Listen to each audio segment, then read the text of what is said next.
Ahoy hoy, I'm Planetwalk, and recently I was informed that DITRH has offered a $9 million challenge, one which I actually completed a few years ago. Now I'm going to have to give a bit of context here because I'm guessing that most people haven't heard about this challenge. It all starts with a comment from TJ Jones. He says, FE map reward now at $9,305,003. The impossible challenge that frustrates flatties. DITRH responds with, accurate globe earth map reward $9,305,004. Now one thing that I have to point out is that DITRH, or as I like to call him DITRH, has literally tried to one-up TJ Jones by making his reward $1 more than TJ Jones's reward. I just find that funny for some reason.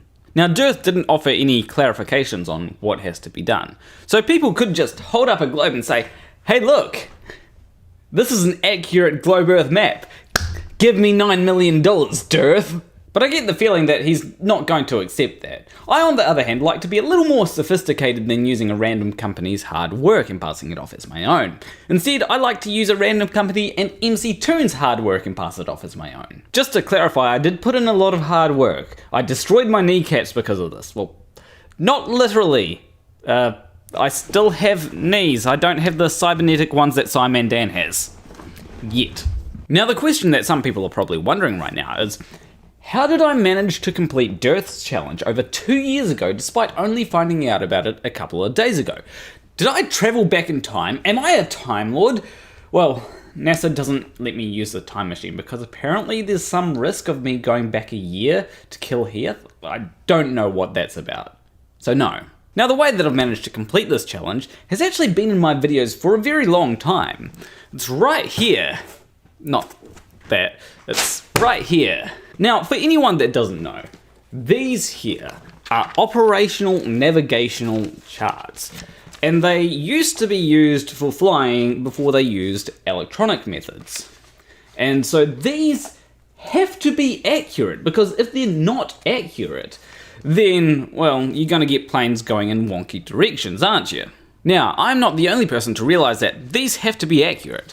There was another flat earther that realized that, and he offered $100,000 to anyone that could show a triangle with 3 90-degree angles using flight charts. Now when he offered that challenge, the first thing that I did is I went onto SkyVector to try and find 3 cities that could fulfill the conditions. And then I went back to studying because I had an assignment due within a couple of weeks and I couldn't do much. But MC Toon could. Now MC Toon made a couple of videos, which everybody agreed fulfilled the conditions. Well, everybody except for Flat Out Hero, that is. And then Wolfie6020 came along and made a few videos that everyone agreed fulfilled the conditions. Well, everyone except for Flat Out Hero again.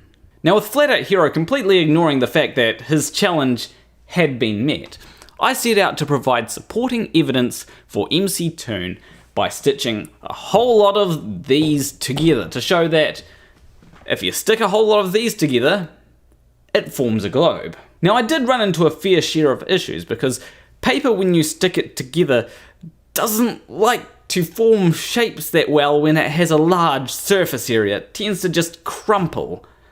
But I at least demonstrated the concept. So the first thing that I did is I laid them all out flat, and right off the bat you can see that there's a huge problem for the flat earth when half of Africa just doesn't line up correctly like it should if the earth were flat. So I then went to stick all the bits of Africa together, as well as other bits of the world, and lying on the ground, it didn't like that all that much.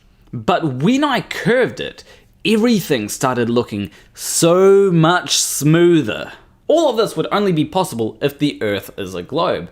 Thus, the map that I produced there is an accurate map of the globe. Well, part of the globe, but DITRH didn't specify that it had to be the entire globe. That's why it's important to specify things. So I'm pretty sure that I've completed DITRH's challenge to an acceptable standard, even though I did it over 2 years ago. And because of this, DITRH, you don't have to give me the full $9 million. Just $1 or $2 million would be nice. Although I get the feeling that you don't have that kind of money. So here's an idea. Maybe gather up all your flat earth friends and see what money you can put together. I know that you'll be able to put together at least $20,000. That's the going rate of a ring laser gyroscope. And then we'll go from there. We'll work out, we'll negotiate a bit.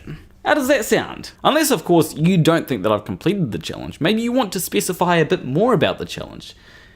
In which case, it's going to be fun, because there's actually more than one way to complete this challenge. Sure, sticking a whole lot of these together, that's one way to complete the challenge, but there are other ways, especially when there's barely any specification in it. Oh, and let me be clear, if you're going to say that my entry isn't valid, you're going to have to specify why. You can't just say, oh, your entry is invalid because I say so. You're going to have to explain exactly why my entry is not valid, and then I will be able to correct whatever mistakes that I may have made.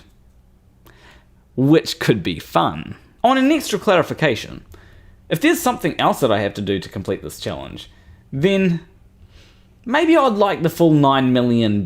So because I want to have fun, and I'm sure everyone else wants to have fun, please share this video and make sure DITRH sees it, because if he sees it, then we can have some fun with this. And because I doubt that DITRH is ever going to pay up, I do have a Patreon that can support me on. There will be a link in the description. And there are some people great people that support me, like What Jesus, Hugh Jars, MC Nutkin, Jane Spade, Wolfie, Maury, Greymore Ghost, Kid Vicious, and Sacha Campbell. But there's also something else that I want to mention before we end this video. So there is a $9.3 million challenge out there if you are able to produce an accurate flat earth map. There are more conditions, and if you are interested in that, I'll leave a link to it. So I will warn any flat earther that attempts to make an accurate flat earth map. The last flat earther that attempted this, I know that they gave up, and I think they may have stopped being a flat earther. I'm not too certain on that, but just a fair bit of warning to any flat earther that does attempt to complete this challenge. But don't let that dissuade you. I'm sure that flat earthers, regardless of how they may act, would probably want to find out the truth about the shape of the earth, right? Now you may question the legitimacy of this challenge. I mean, who has $9.3 million to give away to someone who completes this challenge, right? However, it's not just one person. There are multiple people that have said that they will give money to whoever manages to complete this challenge. And sure, some of them may be saying, well, I know that no one's ever going to complete this challenge, so I'm just going to give an absurdly high amount to the person that completes this challenge, but no one's ever going to complete it, so I'll never have to pay out. However, there's one thing that I can be certain of. I am actually willing to give $1,000 to the person that manages to create an accurate flat earth map as defined by the rules in TJ Jones's challenge. I'm not joking about that. I do have $1,000, but I don't think that anybody is going to complete the challenge. So why not try and prove me wrong? If you are successful, you'll get at least $1,000, but I don't think you're going to be able to do that. I have managed to create an accurate globe earth map. I don't think that you can do an accurate flat earth map. But what do I know? I'm just a NASA shill with no legs, right? But anyway, leave a like and subscribe if you like that video. Leave a comment letting me know if you think that I completed DITRH's challenge. I will see you in the next video. Between you and me, thank you for watching.